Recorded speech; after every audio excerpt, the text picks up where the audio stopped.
Assalamualaikum warahmatullahi wabarakatuh. Selamat pagi teman-teman semua. Kali ini kita ketemu lagi di acara podcast ya, Waras KB Show. Podcast Waras KB Show ini sudah memasuki episode yang ketiga.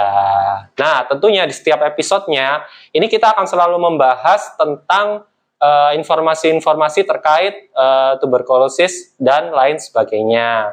Nah, di episode kita pada pagi hari ini kita akan membahas tentang TBC dan juga lupus nih. Nah, narasumber kita pagi ini juga nggak kaleng-kaleng. Narasumber kita pagi hari ini adalah penyintas dari TB resisten obat dan juga beliau juga sedang menjalani pengobatan lupus juga. Nah, bagaimana kisah seru bincang-bincang kita pada pagi hari ini? Yuk kita langsung aja berkenalan dengan Mbak yang satu ini ya. Assalamualaikum warahmatullahi wabarakatuh, Mbak. Waalaikumsalam warahmatullahi wabarakatuh. Ya, Mbak mau perkenalan diri dulu dong ke teman-teman semua. Mbaknya siapa? Terus dari mana? Silakan. Assalamualaikum warahmatullahi wabarakatuh. Saya Bening dari Surabaya. Saya mantan pasien TBC MDR resisten obat dan sekarang juga sedang menjalani pengobatan lupus SLE. Oke, gitu. Santai aja Mbak, nggak usah dredeg, nggak usah gugup ya. Nanti kalau Mbaknya gugup, aku juga ikutan gugup kan. Baiklah. Nah, kalau gitu ini menarik ya. Kita tanpa berpanjang-panjang lebar lagi, kita langsung aja mulai sesi ngobrol-ngobrol santiknya. Oke. Mbak Bening. Iya Mas. Mbak Bening tadi kan perkenalan ya ke teman-teman ya. Kalau Mbak Bening ini adalah penyintas TB MDR ya, atau TB resisten obat. Nah, mungkin bisa diceritakan ke teman-teman, kapan sih terkena TB resisten obat ini, dan kemudian gimana prosesnya mulai dari awal pengobatan hingga sampai selesai? Saya mulai pengobatan itu tahun 2017. Terus di terapinya 18 bulan. Jadi sampai 2019 itu pengobatan di Rumah Sakit Dr. Sutomo. Pengobatannya minum obat tiap hari di poli. Jadi di poli. Oke. Itu waktu pengobatan yang 18 bulan itu pakai suntik juga? Iya. Oh, ada suntik juga ya? Oke, berarti sama seperti saya waktu dulu juga pengobatan ya? Iya. Jadi masih pakai suntik. Sama-sama penyintasnya. Iya.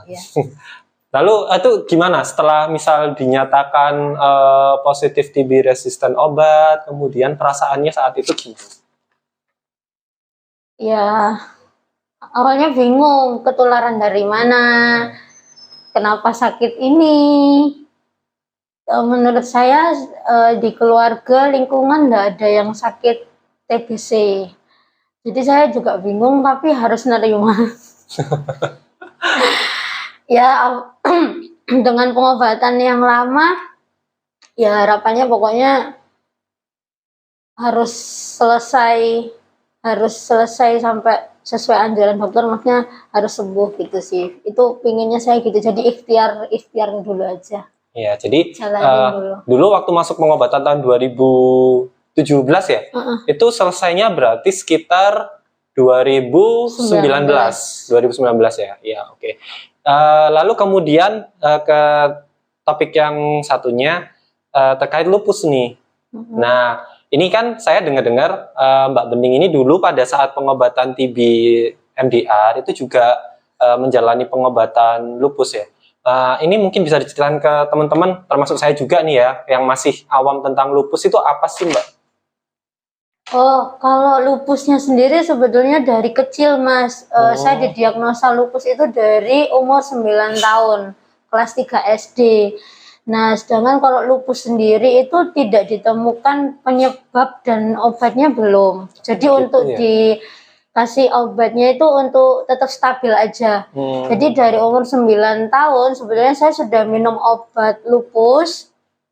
Cuman mungkin pas 2017 itu kondisi saya lagi drop atau gimana terus tertular gitu Mas. Jadi sebenarnya pengobatan itu sudah duluan lupusnya ketimbang MDR-nya. Tuh. Itu gimana? Maksudnya pengobatan lupus itu ada, kadang minum obat ya? Itu setiap hari? Setiap hari. Berarti sama seperti minum obat MDR ya, setiap hari juga ya? Yeah. Nah itu kalau obat lupus sendiri itu ada banyakkah atau cuma 1 butir atau 2 butir, itu seperti apa? Sebetulnya mungkin obatnya tergantung kondisi masing-masing ya. Kalau saya sendiri saat itu pertama kali itu prednison 8 butir, itu obatnya lupusnya aja 8 butir. Terus ada kayak kalsium untuk penunjang vitaminnya itu juga nggak boleh lepas gitu. Tapi lama kelamaan turun dosisnya turun.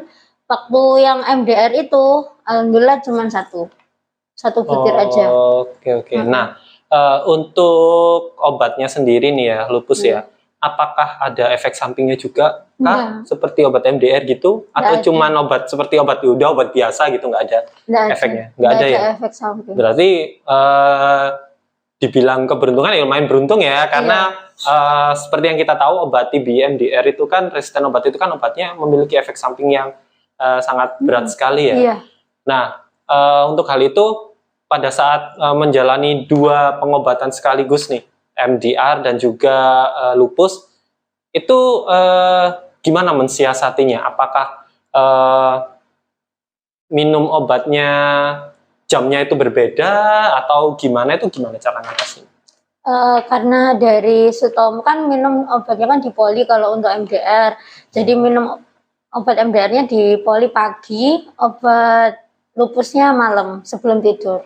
Tak bagi itu. Oh gitu. Diatur gitu.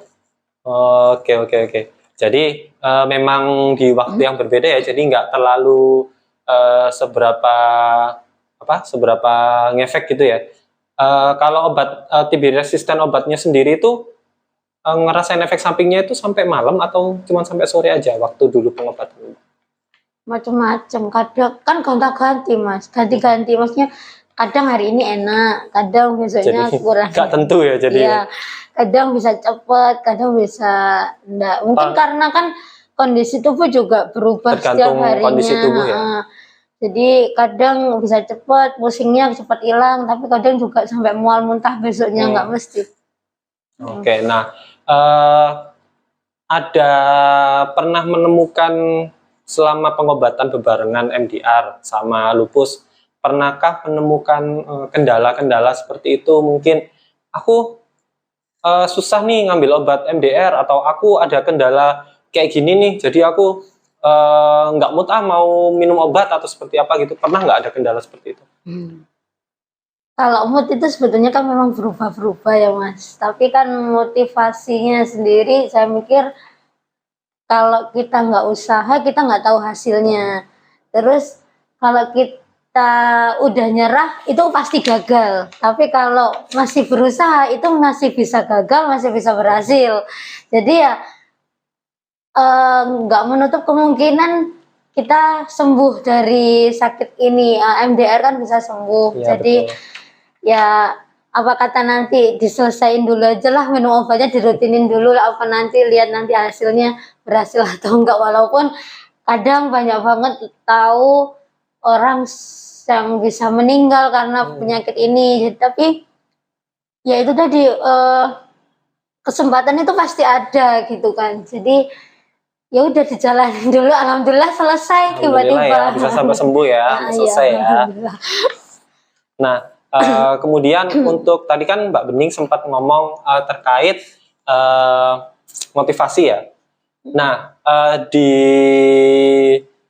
bagi Mbak Bening sendiri nih, motivasi terbesar yang datang mungkin dari lingkungan sekitar atau orang terdekat yang sangat besar untuk menyemangati Mbak Bening untuk bisa mulai pengobatan lupus dan MDR mulai dari 0 sampai selesai itu siapa? Adakah?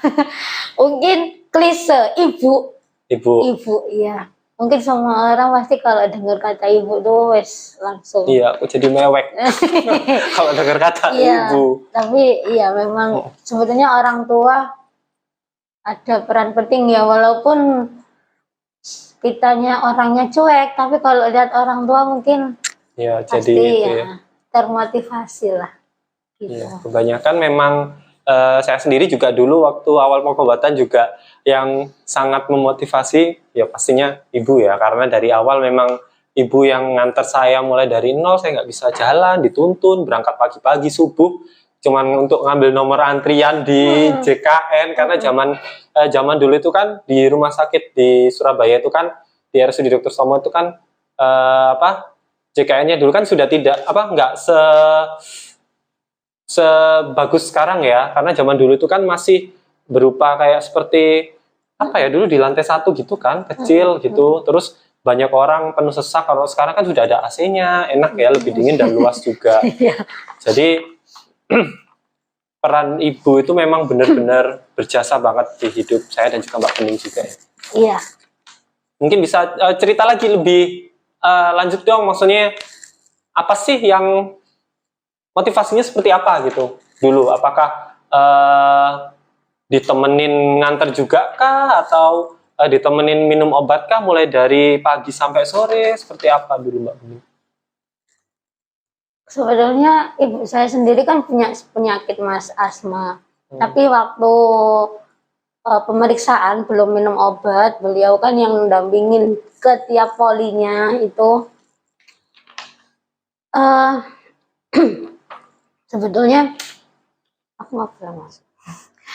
Gini, ya aku nggak mau nyusahin ibu sih sebetulnya, karena ibu yang selalu dampingin dari awal, dan aku nggak mau lihat ibu sedih gitu aja. Jadi ya walaupun dengan efek samping yang macem-macem, aku sempat bilang ke ibu, Bu, kalau aku ngerasain efek samping mual, muntah atau apa, wes biarin, itu memang efek sampingnya. Aku nggak usah maksudnya aku nggak apa-apa gitu loh, aku nggak apa-apa walaupun dengan efek samping kayak gitu nanti hilang-hilang sendiri, itu biasa. Karena lama kelamaan kan tahu obatnya itu memang setiap minum ada efek samping, jadi ya udah gitu. Lek aku muntah, terus biarin, nanti tak bersihin sendiri, wis gak usah nggak mau menyusahkan orang tua iya, gitu terlalu gitu ya. Nah, kita lanjut ke pertanyaan selanjutnya ya Mbak Bening ya, terkait soal stigma dan diskriminasi nih. Nah, dulu kan Mbak Bening kan pengobatan 2 ya, TB MDR dan juga lupus juga. Apakah di lingkungan sekitar Mbak Bening pernah ada stigma atau diskriminasi terkait pengobatan yang Mbak Bening jalani, yaitu MDR dan lupus juga? Ada orang terdekat saya. Orang terdekat Mbak Bening ada. Oh, itu seperti apa? Stigma diskriminasinya seperti apa, Mbak? Kalau kita lagi kebetulan satu ruangan, beliaunya langsung, udah jangan deket-deket gitu maksudnya. Jangan deket-deket. Ya udah, aku yang langsung pergi. Gitu, kadang-kadang kalau sudah ketemu orang seperti itu, kadang lebih baik kita sadar diri aja ya, daripada nanti orangnya kan kita maksudnya saya kan ya paham kalau penyakitnya itu memang menular. Walaupun aku udah pakai masker, tapi mungkin ya kalau udah disuruh pergi kan aku mikirnya cuma ya udahlah, daripada nanti ada penularan malah aku yang disalahkan. Dan itu juga sampai selesai pengobatan MDR aku masih merasa bersalah gitu loh Mas, kayak malah jadi sedihnya itu kalau ada orang sakit itu ya, karena aku gitu. Jadi parno sendiri gitu. Apalagi kalau itu di dalam keluarga ya. Iya gitu. Kalau ada misal ayah gitu batuk-batuk gitu, kita udah berpikir ngerasa itu aku jangan gitu. Sampai sakit lah, nanti kalau sampai sakit pasti aku yang nularin, sampai seperti itu kayak gitu. Padahal udah pakai masker seharian di rumah, seharian beneran. Terus aku juga kamar sendiri, tapi kalau ada orang, jadi pemikiran aku yang awalnya berusaha, oh aku sudah melakukan hal yang benar, tapi orang lain kan kayak orang terdekat beliau itu sendiri, kamu jangan deket-deket gitu. Jadi akhirnya aku tetap salah nganggapnya gitu. Oke, nah sekarang kita kembali ke laptop. Enggak, Oh, kita kembali ke... Ada pertanyaan dari belakang layar nih, teman-teman. Mau pertanyaan apa, Kak? Ya, kan aku takut ya. Jadi kan Mbak Bening kan ngomong sing awal pengobatan kan di lupus itu kan 8 obat ya. 8 obat terus waktu pengobatan MDR itu Mbak Bening dapat 1 macam obat.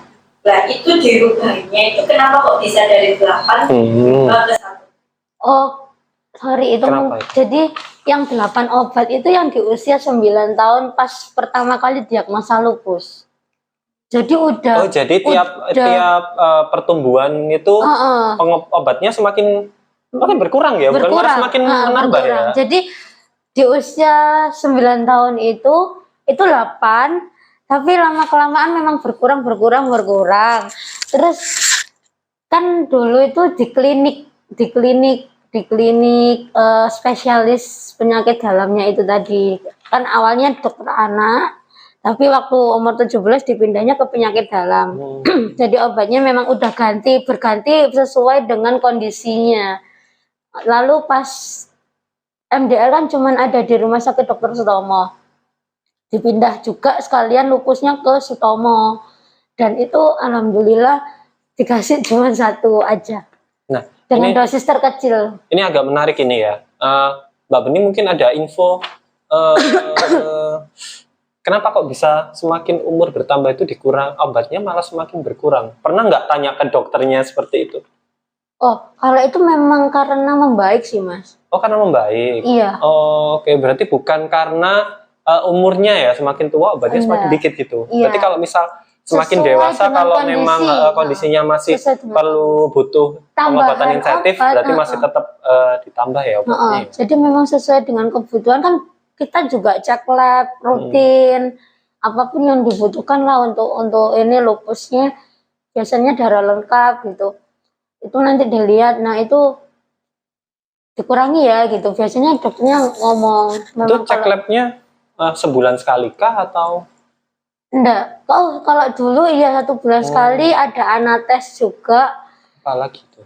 Iya, itu yang buat ngecek lupusnya itu anates. Oh, oke. Tapi biasanya 6 bulan sekali, tapi tergantung dokternya. Terus itu yang biasanya untuk tahu ibaratnya stadiumnya itu stadium berapanya itu dari anates itu. Terus untuk rutinannya yang darah lengkap itu. Begitu. Nah, ini mungkin kapan-kapan nanti kita bisa undang dokter spesialis yang lupus ya. Nanti kita bisa tanya-tanya lebih lanjut nih soal penyakit ini nih, karena menarik untuk dibahas. Ya. Kita lanjut. Oke, tadi terakhir kita membahas soal stigma ya dan diskriminasi. Iya. Oke, Mbak Bening, kita lanjut ke pertanyaan selanjutnya ya. Tadi kan terkait diskriminasi tadi, selain diskriminasi pastinya juga ada dong yang teman-teman sekitar mungkin yang benar-benar mendukung dan mensupport Mbak Bening nih. Nah, itu apakah banyak sekali? Itu bentuk dukungannya seperti apa? Banyak banget, Mas. Banyak banget ya? Banyak banget.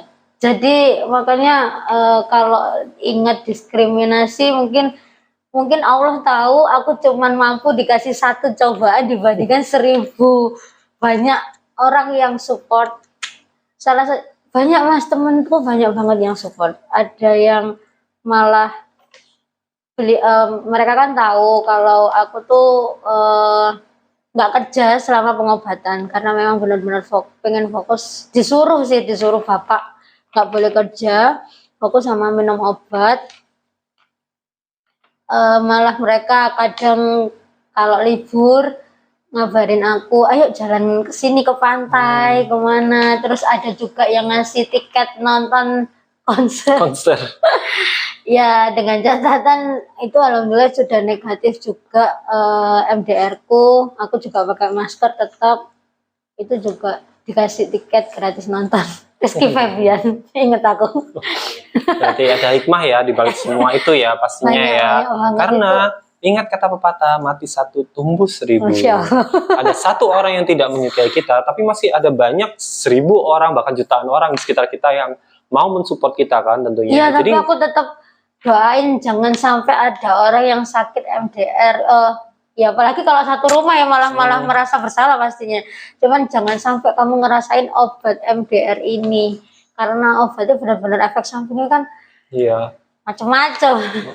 Berat sih menurutku, lebih berat efek samping obat MDR ketimbang obat lupus yang tak rasain. Itu teman-teman, jadi kalian harus mendengarkan ya apa yang dikatakan Mbak Bening tadi itu benar. Jadi teman-teman yang ada di luar sana harus jaga kesehatan, rajin olahraga ya Mbak ya, makan makanan yang bergizi, jangan lupa minum susu yang terakhir. Nah itu untuk mencegah kita terserang dari berbagai macam penyakit, karena kita nggak mau ya sampai beban TBC itu semakin banyak, karena kita juga sedang menuju ke eliminasi TB di tahun 2030. Oke, lanjut lagi. Mbak Bening kan sekarang tergabung ya di organisasi REKAT ya Mbak ya, sebagai pendamping pasien TB resisten obat. Nah, untuk lupusnya sendiri nih Mbak, apakah di lupus ini juga ada komunitasnya atau ada organisasinya sama seperti organisasi TBC atau organisasi HIV, apakah ada seperti itu? Ada. Saya ini sempat cari-cari di Facebook, nemu, terus saya minta gabung udah berapa bulan kemarin. Ada ya, berarti itu apakah ada kantornya atau hanya grup di Facebook itu aja? Atau ada sepertinya lokasi? ada kantornya Mas. Ada Cuman saya kan daftar online aja juga dan mengikutin barangkali ada informasi mengenai penyakit ini atau ada pengobatan yang apa kayak gitu, atau kendala-kendala dari macam-macam lupus orang-orang di luar sana. Itu berarti belum pernah sampai ke ada pertemuan secara langsung gitu. Belum. Tapi pernah nggak pernah, mungkin ada nggak pernah mengikuti gitu, mungkin ada pertemuan apa gitu. Biasanya yang di share tuh kayak webinar mengenai lupusnya sih. Okay. Kayak gitu aja. Oke. Oh, Spill nama organisasi. Spill dah. Nah, ya nggak apa-apa, mungkin teman-teman yang ini mungkin memiliki pengalaman yang sama dengan Mbak Bening mungkin bisa nanti join. Jadi namanya Cempluk Nation WLD ya 2021. Ini bisa ditemukan di mana Mbak? Di itu ya Facebook tadi ya? Iya, saya lihatnya di Facebook pas itu. Oke. Nah, ini tadi terkait yang grup tadi ya Mbak ya, grup lupus tadi. Itu yang masuk di dalam grup itu seperti apa sih? Mungkin ada expertnya atau ada orang ahlinya juga yang ada di grup? Iya, dokter. Oh, ada dokternya juga? Iya. Jadi itu bisa untuk sarana komunikasi ya, teman-teman yang seperjuangan juga ya, bisa mungkin menanyakan informasi terkait lupus gitu. Oke. Jadi memang kalau dari adminnya itu dokter rata-rata Mas. Oh, adminnya dokter. Dokter. Terus jadi kalau ada orang yang tanya, kalau misalnya lupus itu boleh nggak sih minum herbal ini, kayak Herbalife atau apa kayak gitu. Nah itu nanti biasanya dijawab sama dokternya. Tapi memang pernah nggak menanyakan ke dokternya, dok apakah boleh nih saya minum obat lupus sama obat TBC itu, apakah pernah menanyakan? Maksudnya kan dulu kan terkena lupus duluan kan, habis itu pengobatan MDR. Apakah sempat konsultasi, dok ini saya mau pengobatan TBC ini seperti apa? Apakah obat dari lupusnya harus dikurangi kah dosisnya atau seperti apa? Saya gabungnya baru Mas, baru sekitar 2021. Kalau misal di luar grupnya itu, maksudnya pada saat dulu waktu mau pengobatan. Waktu saya konsulnya ke dokter. Ke dokternya ya? Ke dokter aja. Ya tanya, walaupun mau vaksin tanyanya ke dokter lupus. Gitu. Oke. Biar nggak ada itu ya. Boleh nggak vaksin gitu kan. ini kan lagi COVID-nya gitu kan. Boleh vaksin, dokter? Kalau dari dosis penyakit lupusku karena udah paling rendah boleh. Berarti mungkin kalau bagi orang yang lagi flare, lagi kambuh-kambuhnya banget gitu, kayaknya nggak boleh vaksin deh Mas pas itu. Oke. Nah, Mbak Bening, menurut sepengetahuan Mbak Bening nih ya, apakah penyakit lupus ini menular ataukah tidak? Kalau semisal seperti di HIV misal ya, ada ibu hamil kemudian menderita HIV itu kan bisa juga diturunkan ke anaknya. Nah ini menurut sepengetahuan Mbak Bening aja, ini lupus ini seperti apa sih penularannya? Kalau lupus itu tidak menular, tapi untuk ibu hamil itu kemungkinan bisa menurunkan. Jadi saran dari dokter harus ada program hamilnya itu harus sesuai dengan anjuran dokter. Dalam arti kalau memang lupusnya udah di kondisi yang paling rendah, pasif, itu boleh hamil gitu. Jadi benar-benar kayak boleh nih hamil, kalau belum jangan boleh, kondisi belum baik, nggak boleh hamil dulu pasti. Harus di itu dulu ya. Kayak gitu. Jadi kemungkinan menurun tuh bisa, tapi kalau menular enggak. Berarti hampir sama seperti HIV ya, harus ada program ibu hamilnya juga ya. Jadi benar-benar dokter itu paling sip lah. Ya, jadi benar-benar ditekan dulu virusnya sampai udah aman untuk memiliki anak, baru bisa punya anak. Tapi untuk penularan secara fisik, kontak fisik itu nggak ada ya Mbak ya? Enggak menular, iya. Tapi menurun. Oke, siap kalau gitu. Nah, mungkin sebelum mengakhiri bincang-bincang juga nih ya, mungkin ada pesan-pesan dari Mbak Bening mungkin buat teman-teman di luar sana yang sekarang mungkin sedang pengobatan ya, TBC dan juga lupus juga, atau mungkin juga teman seperjuangan yang menderita lupus mungkin di luar sana, mungkin Mbak Bening punya pesan-pesan buat teman-teman. Tuntaskan pengobatan sampai selesai sesuai anjuran dengan dokter. Kalau bingung atau ada keluhan, kendala, kebingungan apapun yang ingin disampaikan aja ke bisa pendamping, bisa suster, bisa dokter.